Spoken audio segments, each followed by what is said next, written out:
Banjir yang melanda Kabupaten Aceh Tamiang sejak 3 hari yang lalu mulai berangsur surut di wilayah hulu tengah Aceh Tamiang. Ya, namun untuk wilayah hilir yakni Kecamatan Suruwei dan Bendahara, kondisi debit air masih menggenangi pemukiman warga, terutama di Kecamatan Suruwei.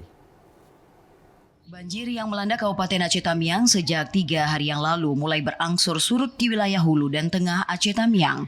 Namun untuk wilayah hilir yakni Kecamatan Seruai dan Bendahara, kondisi debit air masih menggenangi pemukiman warga, terutama di Kecamatan Seruai. Kepala Pelaksana Badan Penanggulangan Bencana Daerah Aceh Tamiang, Iman Sueri menyebutkan, kondisi banjir di Aceh Tamiang perjalanan mulai berangsur surut, terutama di daerah hulu dan tengah wilayah Aceh Tamiang setelah sempat merendam pemukiman warga. Begitu juga untuk di wilayah hilir, air perjalanan berangsur surut. Namun untuk wilayah Kecamatan Seruai yang juga berada di hilir Aceh Tamiang, banjir masih merendam pemukiman warga, dampak dari jebolnya tanggul penahan tebing sungai yang berada di Kampung Peng Seruai.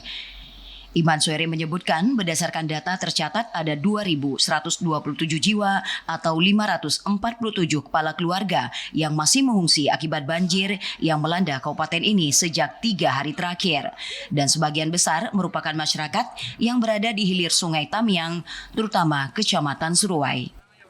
Ya, alhamdulillah di bagian hulu, karena di Tamiang kita pahami ada hulu, tengah hilir. Jadi bagian hulu 4 kecamatan sudah surut total, yang tengah sudah menyesuaikan tinggal sedikit lagi, dan akhirnya akan ke hilir tinggal 2 kecamatan, yaitu Kecamatan Seruai dan Kecamatan Bendahara.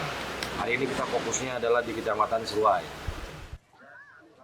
Ia menambahkan saat ini BPBD Aceh Tamiang bersama Dinas Sosial telah mendirikan tenda darurat serta dapur umum untuk masyarakat yang terdampak banjir. Dari Aceh Tamiang, Abdul Razak, TVRI Aceh melaporkan.